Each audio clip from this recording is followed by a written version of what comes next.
This is a CBS 42 special report. April 27th, 2011. A date branded into the hearts and minds of all who call Alabama home. Ran inside, and I still didn't really take it as serious as I should have. We're like so scared. Everybody's heart's just beating. This historic act of Mother Nature carved a path still visible 1 year later. The only way I knew I survived is God was standing there. This is as violent as it gets. It forever changed lives, for the worse and for the better. You know, having been through something like this and losing something so important to me, it helps you to help somebody else. Through every stage of recovery comes unbelievable stories of survival. He was as high as like the power lines over there. It was just like a rag doll. I mean, he was just in it, just being tossed and thrown. The people of Alabama have shown their strength through attitude and action. Survivors believing in each other to get through one of the worst disasters in our nation's history. When something like that happens, folks tend to forget all their petty differences. Things like politics, religion, race. But when we're confronted with a tragedy of such magnitude, all that just fades away.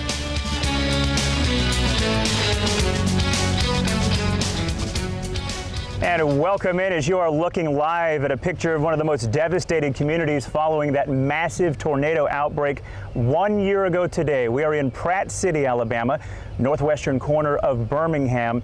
Many areas have seen progress, still many are struggling. Welcome into this very special edition of Wake Up Alabama on April 27, 2012. I'm Stephen Houck. And I'm Brooke Smith, and we are live in Pratt City. I'm Rick Jackson. It is hard to believe a year has passed since the tornado outbreak of 2011.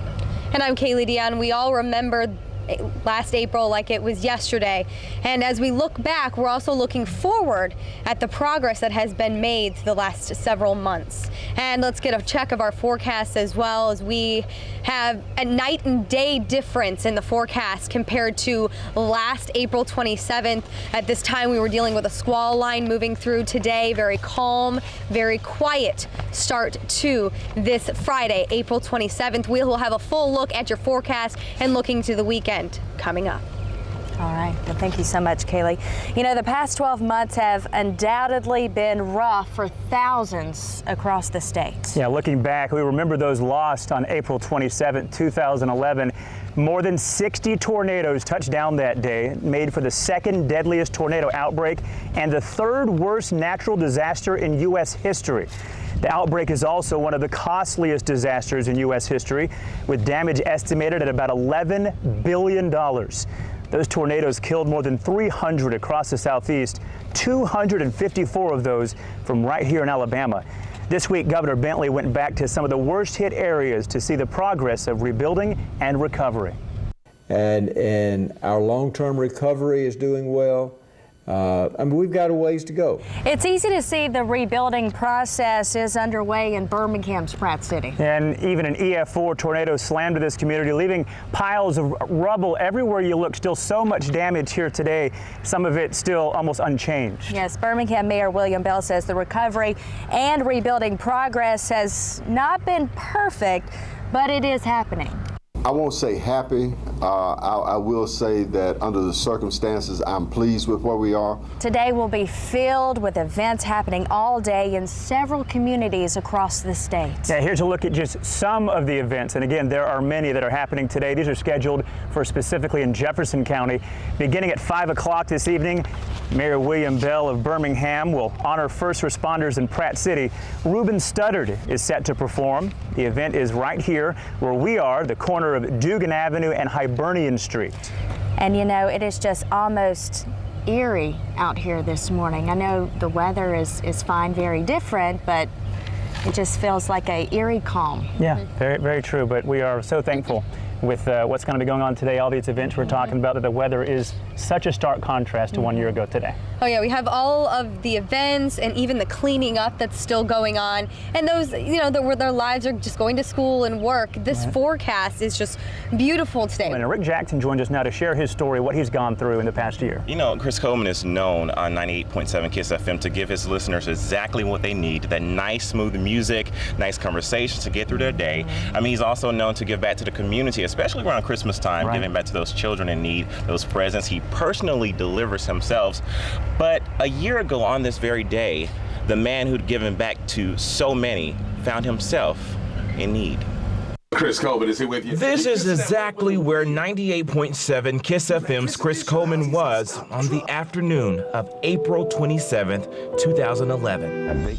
I just remember looking up and seeing Noah up in the air. An amazing story of survival. A tornado rips one boy away from his parents. He lands 50 feet away and lives to tell his story.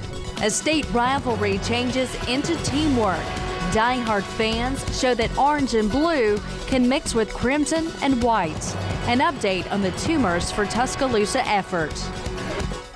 This is a CBS 42 special report. Welcome back into Wake Up Alabama as we are live here in Pratt City on the anniversary of the devastating storms of April 27th.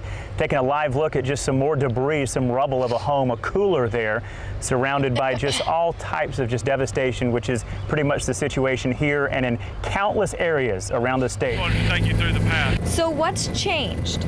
These are images from last year, the day after the April 27th tornadoes ripped through Alabama. Our CBS 42 cameras took to the air to survey the damage. Now look at all that steel down there, those buildings. Fast forward to 2012, 1 year later. I'm moving into Tuscaloosa, and this slab right here, this is actually where the Hobby Lobby and that shopping center used to be there, and now it looks just like a flat slab because all of it had to be knocked down. April 27th, 2011. A date branded into the hearts and minds of all who call Alabama home. Ran inside, and I still didn't really take it as serious as I should have. We're like so scared. Everybody's heart's just beating. This historic act of Mother Nature carved a path still visible 1 year later. The only way I knew I survived is God was standing there. This is as violent as it gets.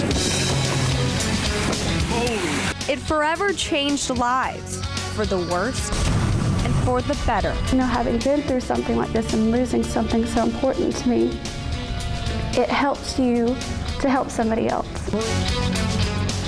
And welcome back into Wake Up Alabama. You're taking a live picture here of one of the many structures that were damaged 1 year ago today. You guys said it perfectly, the night and day difference between last year and today, and I'm happy to say that the weather is just going to be gorgeous out there today for all of the events and for also the cleanup still going on and just regular activities, going to school and work out there. We do not have anything on radar right now, but I'm here again with National Weather Service, Jim Stepkovich. Thank you again for joining me today. And you and I were speaking about, you know, the night and day difference today, but also the entire month of April. We have not had one tornado in the month of April, which is fantastic because April and May are our peak tornado months.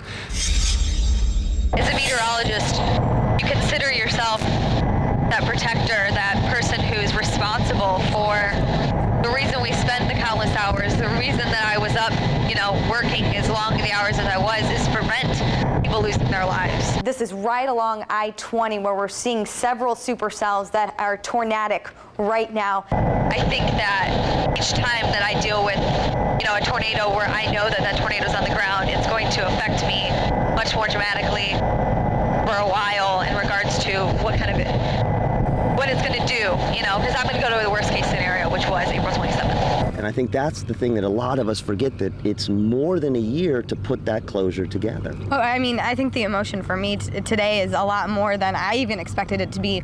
Waking up today and knowing how many people still don't live in their homes and looking at all of this, you kind of remove yourself after a while because emotionally you have to.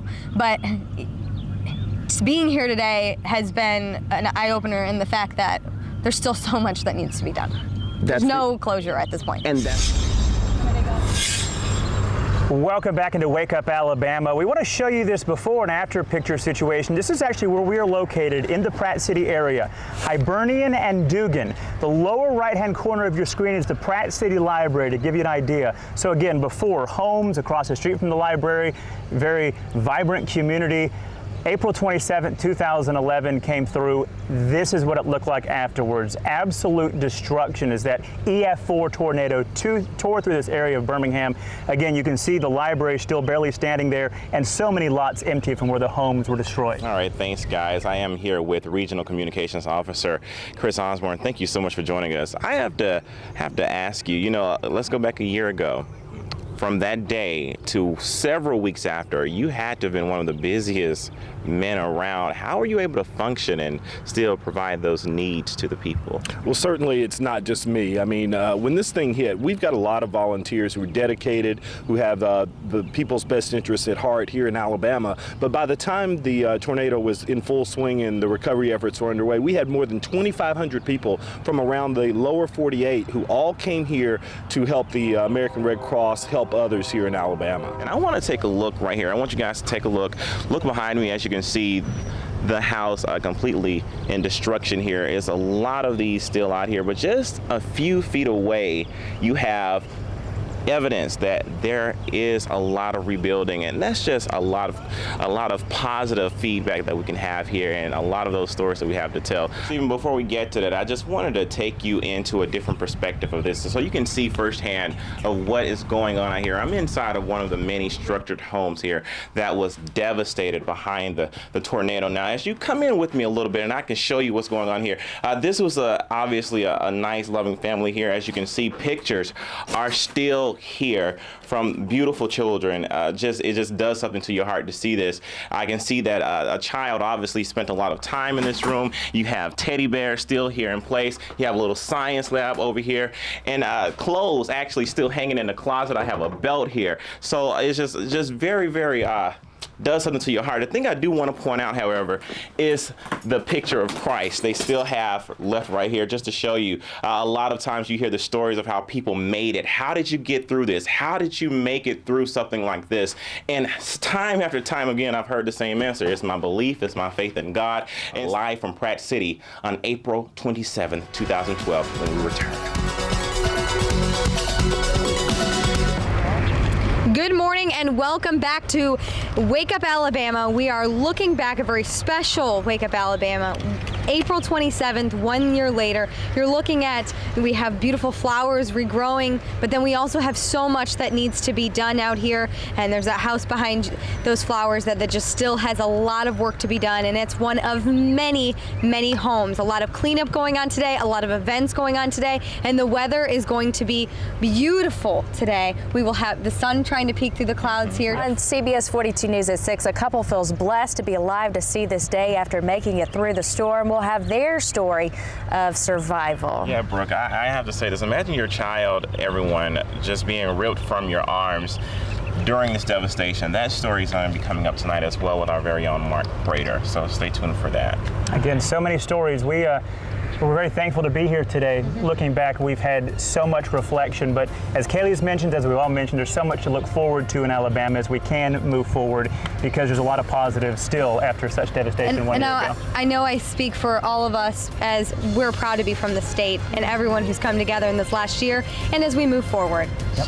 Thank you so much for joining us on this special edition of Wake Up Alabama. Yeah. Have a good weekend, and we'll see you back here on Monday. Bye.